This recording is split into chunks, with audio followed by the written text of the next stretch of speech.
Everyone on this planet has their own story, and they're all equally fascinating and valid.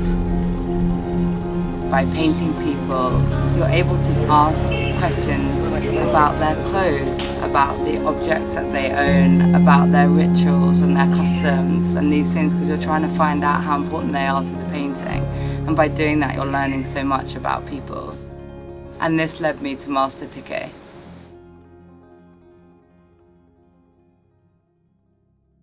Painting for me sums up my identity. It is who I am. Last year, when I got back to London, for the first time in a really long time, felt a real disconnect with my work.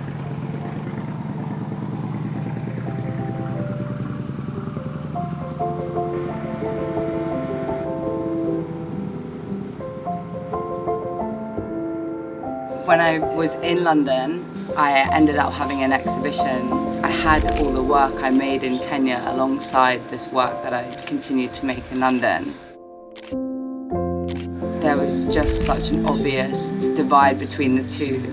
I was creating work that had more of a somber, sad tone to it.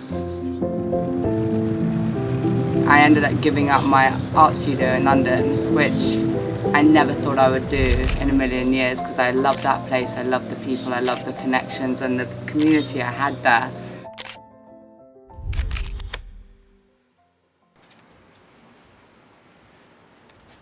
I would say that I'm a curious person, and I really believe in challenging yourself and going beyond your comfort zone in order to learn and to develop and to have a greater awareness and understanding about the world that we live in. I've always dreamed about having a studio by the sea. I find the sea really therapeutic.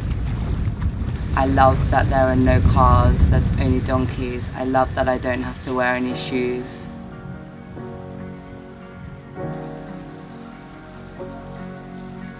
Last year I had a kind of epiphany with my work when I came out to Kenya, and I got stuck here because of the lockdown, and that wasn't in my plan. And I started working in a completely new environment, and I was watching how the environment was changing my work. I fell in love with the place. I came to Lamu and I created a body of work, and I didn't have any of my usual tools with me.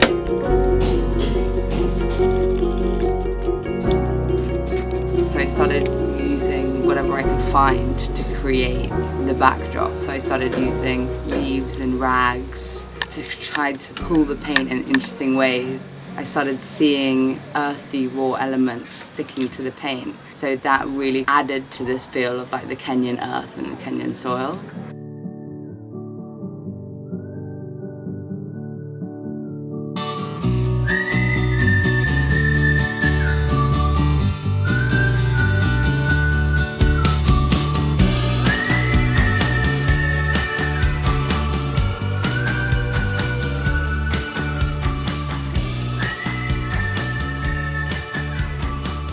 When I was in London, I felt like there was so much that I hadn't explored in Lamu, and there was one person in particular that I was beating myself up with for not having discovered more about them.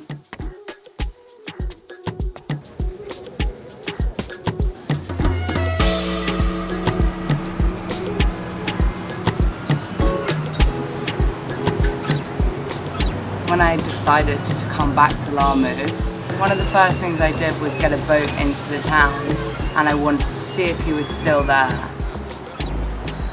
It was a man who sat outside my house in Lamu every day, all day, every day. He would just sit on a step and he was feeding cats raw meat.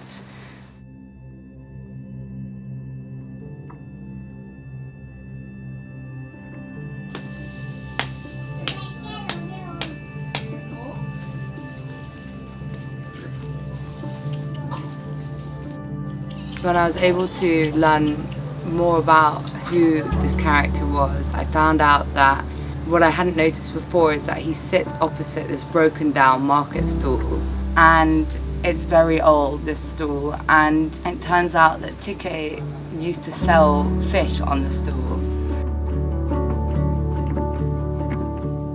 Because he would be there every day, he ended up being inundated by cats, as Lamu is full of them, and he would end up feeding these cats. And when he ended the business due to competition, he felt like he couldn't abandon the cats as he built a companionship with them. So he decided that he would spend the rest of his days coming and sitting on the step near his market stall, feeding the cat with raw meat every day.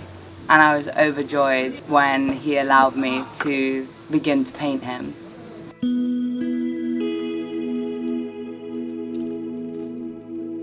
This painting just came out of me.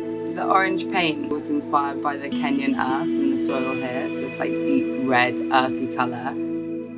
One of the main things I was trying to get across in this painting was his gentle, patient, wise soul and his serenity. He was patient and at peace, and I find that that is such a rare thing to see nowadays in this fast-paced life that we live in. So I started posting the progress of my painting of Tike on Instagram, and I was completely overwhelmed when I started receiving messages from people I'd never met before telling me that they knew Tike, they knew who he was.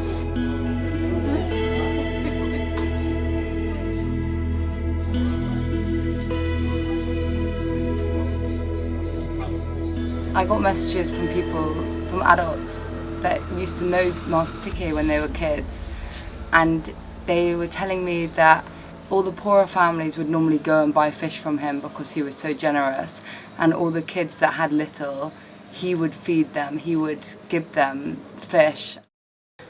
When I started receiving these messages on Instagram, I really wanted to see how I could enhance this painting and really try and get an element of Tike in the painting itself. Then I referred back to the idea of his market stall.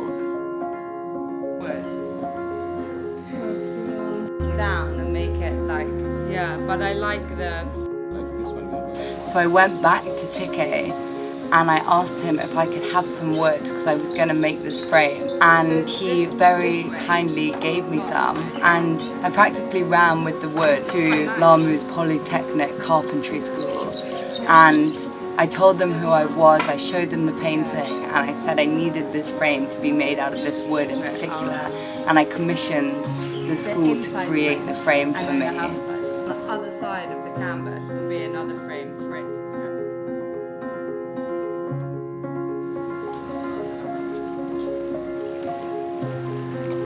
It's rare to find someone so selfless like Tike, who gives his day-to-day all of his time to looking after the cats that he grew so close to.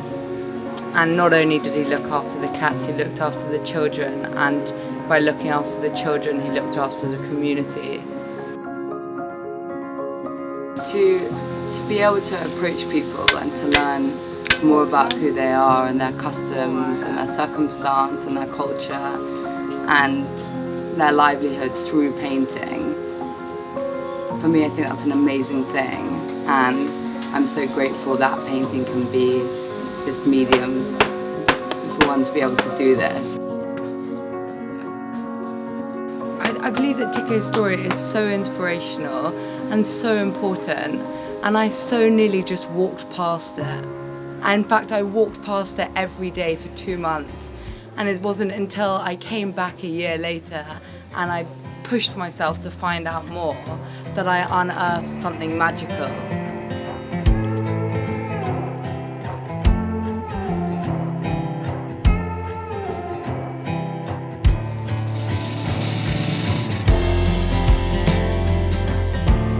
I'd like people to see my work and be intrigued by the characters and want to know more about them, and to also get a sense of my intrigue as the artist. So painting Tike has really inspired me to continue to explore new places and meet the people that are so ingrained in their communities and so loved and have these amazing stories that I really believe are so important to share.